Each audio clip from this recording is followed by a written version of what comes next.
வணக்கம். சில விஷயங்களை சந்தோஷமாக பகிர்ந்துக்க முடியும். சில விஷயங்களை சொல்லும் போதே மனசு ஏதோ ஒரு துக்கத்தில் ஒரு பந்து ஒன்றை நம்மளை போட்டு அமுக்கிக்கிட்டே இருக்கும். அந்த ஊருக்கு ஏன் கள்ளக்குறிச்சி அப்படின்னு பேர் வருது வச்சாக்க அந்த காலத்தில் தெரியுது. அந்த கள்ளக்குறிச்சி அப்படிங்கிற விஷயம் என்னை டிஸ்டர்ப் பண்ணிக்கிட்டே இருக்கு. சில வருடங்களுக்கு முன்னாடி தான் ஒரு மாணவியினுடைய விஷயம் பெரிய பரபரப்பாகி கள்ளக்குறிச்சி விவகாரம் அப்படின்னே பல நாட்கள் செய்தியில் அடிபட்டது. அந்த வகையில் நமக்கு ஒரு பெரிய வருத்தம் இருந்தது. சில வருடங்களுக்கு முன்னாடி தான் கள்ளக்குறிச்சி பிரிந்து மாவட்டமாகவே உயர்ந்தது அப்படிங்கிறத சந்தோஷமாக தமிழ்நாட்டில் ஒரு மாவட்டம் ஒன்று உருவாகியிருக்கு அப்படின்னு பார்க்க முடிஞ்சுது. இப்போ என்னடானாக்க கள்ளக்குறிச்சி தமிழகத்தில் எல்லா ஊர்களிலும் எல்லா கிராமத்து மக்களாலும் நகரத்து மக்களாலும் சொல்லப்பட்டு வருகிற ஒரு வார்த்தை, ஒரு ஊரின் பெயர் அப்படின்னு ஆயிடுச்சு. கள்ளக்குறிச்சி கள்ளக்குறிச்சி கேள்விப்பட்டீங்களா? கள்ளக்குறிச்சியில் அப்படின்னு சொல்லி இது ரொம்ப வருத்தமான விஷயமா இருக்கு. இது ரொம்ப துக்ககரமான விஷயமா பார்க்கிறேன். இதற்கு அரசாங்கம் பொறுப்பா? ஆமாம், அரசாங்கம்தான் பொறுப்பு அப்படின்றத கண்டிப்பாக சொல்லணும். 40க்கு 40 அப்படின்னு வென்று இன்னைக்கு ஒரு சாதனை செய்திருக்கிற முதல்வர் திரு மு.க. ஸ்டாலின் அவர்கள் 40க்கு 40 வென்று விட்டிருக்கிற அதே சமயத்தில் இந்த இடத்துல சறுக்கிட்டாரோ அப்படின்னு எனக்கு ஒரு வருத்தம் இருக்கு. கலைஞரின் மகன் அப்படிங்கிற பேரில் அவர் பேர்லையும் இந்த திமுக அரசு மேலையும் நமக்கு ஒரு மரியாதை இருக்கு, எனக்கும் இருக்கு. ஆனால் அதே சமயத்தில் இந்த கள்ளக்குறிச்சி மாதிரியான விஷயம் ஒரு பானை சோற்றுக்கு ஒரு சோறு பதம் அப்படின்னு சொல்றது போல வருத்தத்தை தருது. நம்ம சினிமா பார்க்கும்போது எனக்கு ஒரு சில கோபம் வரும். சினிமா பார்க்கும்போது அதில் ஃபர்ஸ்ட் எடுத்த உடனே டைட்டில் போடுவாங்க, மது அருந்தி விட்டு புகைப்பழக்கம் உயிரை கொல்லும், மது பழக்கம் வீட்டிற்கு நாட்டிற்கு கேடு, மது அருந்தி விட்டு வாகனம் ஓட்டாதீர்கள், பாதுகாப்பாக இருப்பீர், தலைக்கவசம், இப்படிலாம் வாசகங்கள்லாம் ஃபர்ஸ்ட் படத்தில் போடணுங்கிறத இன்னைக்கு அரசாங்கம், மத்திய அரசு, மாநில அரசுன்னு எல்லாமே அதெல்லாம் கட்டாயமாக்கிட்டாங்க. படத்தில் தண்ணி அடிக்கிற சீன் வந்துச்சுனாக்கா உடனே கீழே சீத்துணுண்டுக்கு மது அருந்துதல், புகைப்பிடித்தல், இது மாதிரி தீங்கானது அப்படின்னு வரும்.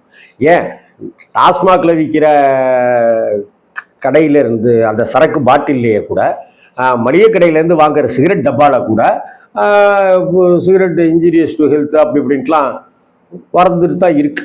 ஆனால் அது எத்தனை பேருக்கு தெரியல. ஒரு பக்க விளம்பரத்தில் இவ்வளவு ஆஃபர் அவ்வளோ ஆஃபர்னு போட்டுட்டு அந்த ஒரு பக்கத்தில் எல்லாம் பிரம்மாண்டமாக இருக்கும், இத்தோண்டுக்கு கீழே ஒரு ஸ்டார் போட்டு நிபந்தனைகளுக்கு உட்பட்டது அப்படின்னு ஒரு சின்ன வரி இருக்கும். அந்த சின்ன வரியாக தான் குடியை கெடுக்கும் அப்படிங்கிற வார்த்தையை அச்சிடப்பட்டிருக்கு. சிகரெட்டும் அப்படிதான். என்னுடைய கேள்வி என்னன்னாக்க, ஒவ்வொரு தடவையும் பார்க்கும்போது இவர் இப்படி இருந்தார், இந்த இதை புகைப்பழக்கத்துக்கு ஆளானார், இந்த பழக்கத்துக்கு ஆளானார் அப்படின்னு இதை வெட்டி எடுத்தது அப்படி இப்படின்ட்டுலாம் காமிச்சு இந்த தேசத்துல ஒரு சிகரெட்டை நிப்பாட்டின மாதிரிலாம் தெரியல. ஒன்று சிகரெட்டை தடை பண்ணிடுங்க, சிகரெட்டை விற்காதீங்க, சிகரெட்டு தயாரிக்கிறதுக்கு தமிழ்நாட்டில் தடை, இந்தியாவில் தடை அப்படின்னு கொண்டு வந்துருங்க. அதனால என்ன லாபம், என்ன நஷ்டம் அப்படின்னு யோசிங்க. அதை வேற ஏதாவது ஃபேக்டரி தயாரிக்கிறதுக்கு ஏதாவது பண்ணுங்க. ஆனா இங்க டாஸ்மாக்குகள் அதிகரித்து விட்ட அதே சமயத்துல டாஸ்மாக் மூலம்தான் ஒரு அரசாங்கத்துக்கு அதிக வருமானம் வருது அப்படின்னு இருக்கிற சூழல்ல டாஸ்மாக் கடைகளை அரசாங்கமே ஏற்று நடத்த ஆரம்பிச்சுது. ஜெயலலிதாவுடைய ஆட்சி காலத்துல ஏலத்துக்கு விட்டதெல்லாம் போய் இது அங்கங்கன்னு பிரிச்சு லாபத்துக்கு போகாம நம்மளே அரசாங்க கஜானாவிலேயே அதெல்லாம் மொத்த லாபமும் வரட்டும் அப்படின்னு சொல்லி அந்த மொத்த லாபமும் வருவதற்காக மிடாஸ் மாதிரியான சாராய ஆலைகளையும் அவர்களே திறந்து அப்படியான நடவடிக்கைகள்லாம் நடந்ததா? நல்ல ஐடியாவா இருக்கு அப்படின்னு இதை அடுத்து வந்த திமுக அரசும் இதையே பின்பற்றி அப்படின்னு ஒரு விஷயம் நடந்துகிட்டே இருக்கு.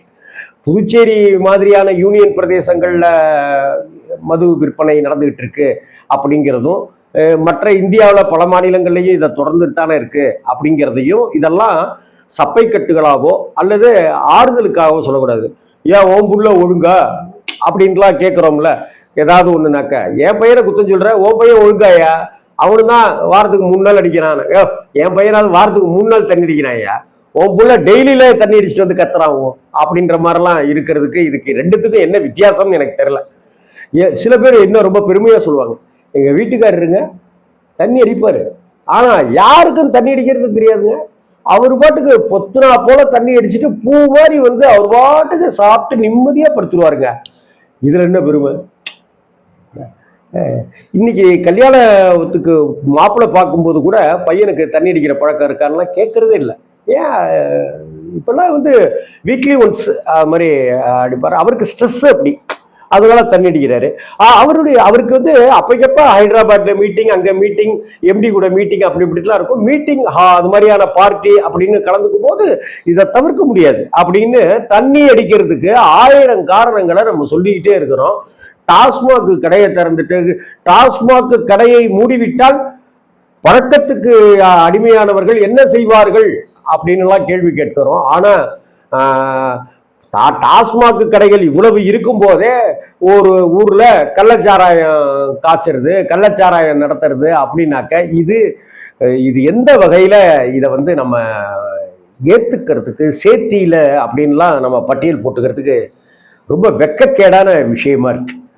ஏண்டா உங்களுக்கு டாஸ்மாக் கடையும் ஓபன் பண்ணி கொடுத்துருக்கோம், நீங்க ஏண்டா சாராயம் காய்ச்சிறீங்க அப்படின்னாக்க அதுக்காகத்தானே நாங்கள் டாஸ்மாக் ஆரம்பிச்சிருக்கோம் பார்த்தீங்களா அப்படின்னு இப்ப அரசாங்கம் சொல்றது வகையா இப்படி மக்கள் நடந்துக்கிறாங்க. கள்ளச்சாராயம் காய்ச்சி குடிக்கிறது, அதனால இறந்து போறது அப்படின்னு. இப்ப கள்ளச்சாராயம் காய்ச்சி குடிச்சு இறந்து போயிட்டாங்கன்றதுக்காக இப்ப என்ன செஞ்சிருக்கணும்னா, கள்ளச்சாராயம் காய்ச்சுவதையும் போதை பழக்கம், இன்னைக்கு போதை பொருட்கள் இன்னைக்கு நடமாட்டம் தமிழகத்துல அதிகமா இருக்குன்னு எதிர்கட்சிகள்ல இருந்து எல்லாருமே குற்றம் சாட்டிட்டு இருக்கிறாங்க. நம்மளும் அதை பார்த்துக்கிட்டு தான் இருக்கிறோம். எங்க பார்த்தாலும் அது நடந்துகிட்டு தான் இருக்குது. இந்த போதை கலாச்சாரத்தை ஒழிக்கிறதுக்கு, சிகரெட்டை குறைக்கிறதுக்கோ, சிகரெட்டை அடியோடு தடை செய்வதற்கோ நம்ம என்ன வழிவகைகள்னு அதைத்தான் நம்ம பார்க்க வேண்டியிருக்கும். ஆனா அது இல்லாம சிகரெட்டு பாட்டுக்கு நாங்க அடிச்சு தயாரிச்சுக்கிட்டே இருப்போம், நாங்க அதுல போட்டுருவோம். போட்டாக்க போருமா? நாங்க டாஸ்மாக் விற்போம், அந்த டாஸ்மாக்ல வந்து சரக்கு வாங்கிக்கணும், அதுல போட்டிருக்கோம். டாஸ்மாக போய் ஒருத்தன் காசு கொடுத்து சரக்கு வாங்குவோம், வாங்கி அதுல இருக்கிறத படிப்பான். குடியை கெடுக்கும். ஐயோ குடியை கெடுக்குமா, டம்னு போட்டு உடைச்சிருவானா? இது என்ன லாஜிக்னே தெரியல. இப்ப கள்ளச்சாராயம், இந்த கள்ளச்சாராயத்துல பட்டாசு தீ விபத்துல இறந்துட்டாங்க அப்படின்னாக்க அந்த திடீர்னு நிகழக்கூடிய ஒரு விபத்துக்கு நஷ்ட ஈடு நிவாரணம்னு கொடுப்பாங்க. அதே போல ஒரு நீட் தேர்வுனால மன உளைச்சலுக்கு ஆளாகி தற்கொலை செய்து கொண்ட மாணவர்களுக்கு, மாணவிகளுக்குன்னு ஒரு நஷ்ட ஈடு கொடுக்கறது, விபத்து கோரமான விபத்துல இறந்து போனவங்களுக்காக நிவாரணம் கொடுக்கறது அப்படின்ட்டுலாம் போக, இப்ப கள்ளச்சாராயம் காய்ச்சி அதை குடிச்சவங்க இறந்து போயிட்டாங்க அப்படிங்கிறதுக்காக அவங்களுக்கு 5 லட்சம் 10 லட்சம்னு கொடுக்குறாங்கனாக்க இது கள்ளச்சாராயத்தை தயாரிக்கிறத ஊக்குவிக்கிறதா ஆகாதா? இந்த கள்ளச்சாராயம் குடிக்கிறாங்கல்ல போய் அவங்களே, நம்ம செத்தா என்னடா, நம்ம மாசம் இன்சூரன்ஸ் கட்டுவோம், வருஷம் இன்சூரன்ஸ் கட்டுவோம், அது இன்சூரன்ஸே இல்லாம இப்படியெல்லாம் தொகையை அரசாங்கம் நம்ம பொண்டாட்டி பிள்ளைங்களுக்கு தந்துரும்ல அப்படின்னு நினைக்க மாட்டானா? இது ஒரு தவறான முன்னுதாரணமா ஆயிடாதா? இதற்கெல்லாம் ஆணி வேற அஸ்திவாரத்தை நம்ம சரியா வைக்காம கள்ளச்சாராயம் காய்ச்சுபவர்களை கடுமையான சட்டம் கொண்டு ஒடுக்காம, இப்ப பாலியல் வன்கொடுமை அப்படிங்கிற ஒரு விஷயத்துக்குலாம் இன்னைக்கு போக்சோ மாதிரியான சட்டங்கள்லாம் வந்துருச்சுங்கிற மாதிரி, வந்துட்டாலும் தவறுகள் நடந்துட்டு தான் இருக்கு. இந்த பாலா போன ஆம்பளைங்க இப்படி செஞ்சுட்டு தான் திரியிறாங்க.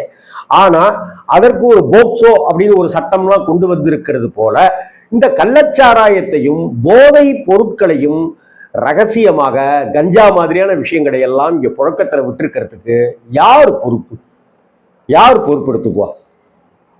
அந்த பொறுப்பை யாராவது எடுத்துக்கிட்டு செய்யணும்னாக்க அது அந்த மது ஒழிப்பு பிரிவு அப்படின்ட்டுலாம் இருக்கு, மது விலக்கு பிரிவு, போதைப் பொருள் தடுப்பு பிரிவு அப்படின்ட்டுலாம் இருக்கு. இதையெல்லாம் கண்காணிக்கிற வேலையைத்தான் தமிழக அரசாங்கம் செய்யுது. நீ இந்த வேலைக்கு போ, நீ இந்த வேலைக்கு போய், நீ இதை பாரு, நீ அதை செய் அப்படிங்கிறதான் முதல்வர் ஸ்டாலின் அவர்கள் ரொம்ப அழகா திட்டமிட்டு செய்யறாருன்னா, யார் இங்க சறுக்குனது? கள்ளக்குறிச்சியில இங்க கள்ளச்சாராயம் காய்ச்சி அதுல இறந்து போய் அதை குடிச்சு இறந்து போனவங்களுக்கு லட்சமா நிவாரணம் கொடுத்துட்டா ஒரு 5 வருடம் கழித்து ஒரு அந்த அந்த வீட்டுல ஒரு 8 வயசு பையன் இருக்கான். அந்த 8 வயசு பையன் ஒரு 15-20 வயசுல வளர்றான். அப்படி வளர்ந்த பிறகு அப்புறம் எந்த ஊரு? கள்ளக்குறிச்சிங்க. எந்த ஊரு? இது விழுப்புரங்க. எந்த ஊரு? சுக்காக்காம்பாளையங்க. எந்த ஊரு? பப்பளக்காம்பிட்டிங்க அப்படின்னு ஏதோ ஒரு ஊர் சொல்றாங்க. அப்புறம் அப்பா அப்பா இறந்துட்டாருங்க, அம்மா மட்டும்தான். அப்படியா? எப்போ இருந்தேன்? ஒரு 2024 கள்ளச்சாராயம் காய்ச்சி அந்த கள்ளச்சாராயத்தை குடிச்சு செத்து போனாங்கன்னு செய்தியெல்லாம் வந்துச்சு. ஓ ஐசி, ஞாபகம் இருக்கு. அதில் எங்கள் அப்பாவும் ஒருத்தருக்கு. ஐயோ, என்ன பெரிய குடும்பம் இல்லைங்க அது. அதுக்கப்புறம் குடும்பம் படாத பாடு பட்டு தத்தளிச்சு இனி என்ன செய்ய போகிறோன்னு நினச்சோம். கவர்மெண்ட்டு இது மாதிரி பணம் கொடுத்தாங்க. அதை வச்சுட்டு தாங்க நான் படிக்க ஆரம்பித்தேன். அதை வச்சுட்டு தாங்க என் தங்கச்சிக்கு கல்யாணம் பண்ணி வச்சோம். இது சொல்ல நல்லாவா இருக்கு? இதுக்கெல்லாம் ஒரு ஒரு தீர்வு வேணும். அதுதான் நிவாரணம். இதுக்கு தேவையில்லை, தீர்வு தான் தேவை. நான் திமுக மேல ஒரு மிகுந்த ஒரு அன்பு இருக்கு அப்படின்னாக்க சின்ன வயசுல இருந்தே. இன்னும் சொல்ல போனா திருவாரூர்ல எங்க அப்பாவும் கலைஞரும் சீனியர் ஜூனியர்னு ஒரு வருஷம் எங்க அப்பாவையும் எங்க அப்பாவை பார்த்து கலைஞர் பேசியிருக்கிறாரு, கலைஞர்கிட்ட எங்க அப்பா பேசியிருக்கிறாரு. ஆனால் அன்னியிலிருந்து கலைஞர் மேல எங்க அப்பா சொல்ல எனக்கு பெரிய அவர் மேல ஒரு பேரன்பு, அவர் தமிழ் மேல மாறா காதல் அப்படின்ட்டுலாம் வந்தது. இன்னைக்கு இருக்கிற மத நல்லிணக்கம் சார்ந்த ஒரு விஷயத்தை திமுக அரசு செய்து 40க்கு 40 வந்துருச்சு அட அப்படிங்கிற மாதிரிலாம் நம்ம மாறுதட்டிக்கிட்டு இருக்கிற, பாராட்டுகிற, பொக்கே கொடுக்குற அந்த மாதிரியான தருணங்கள்ல முதல்வர் ஸ்டாலின் அவர்கள் இதை இரும்பு கரம் கொண்டு அந்த அடிக்கடி தமிழ் அரசாங்கத்துல எந்த அரசாங்கமா இருந்தாலும் இந்த வார்த்தை ஒண்ணு வந்துடும், இரும்பு கரம் கொண்டு ஒடுக்குவோம் அப்படின்னு.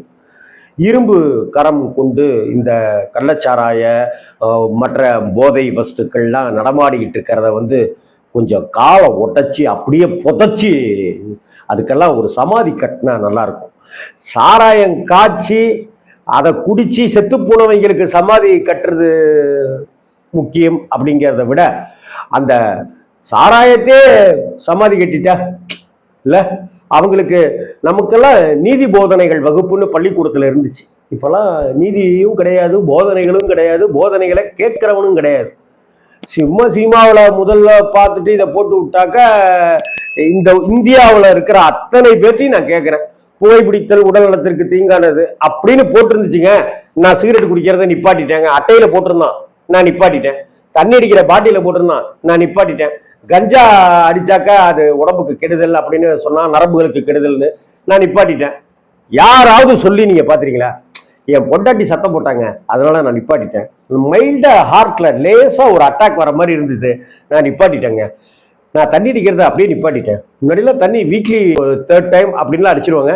அதுக்கப்புறமா என்ன பண்ண, மாசம் ஒரு தடவை தான் அப்படின்னு நினைச்சேன். நான் தண்ணி அடிச்சுட்டு வண்டி ஓட்டிட்டு வரக்கூடாதுன்னு சொல்லிட்டு வீட்லயே மனைவி இடம் கொடுத்தாங்க. அதுக்கப்புறம் பார்த்தேன், வீட்டில் மனைவியை கஷ்டப்படுத்துறோம், மகன் திடீர்னு எந்திரிச்சு வந்துட்டாக்க நல்லா இருக்காது அப்படி இப்படின்றதுக்காக நான் தண்ணி அடிக்கிறதே சுத்தமா விட்டுட்டேங்க.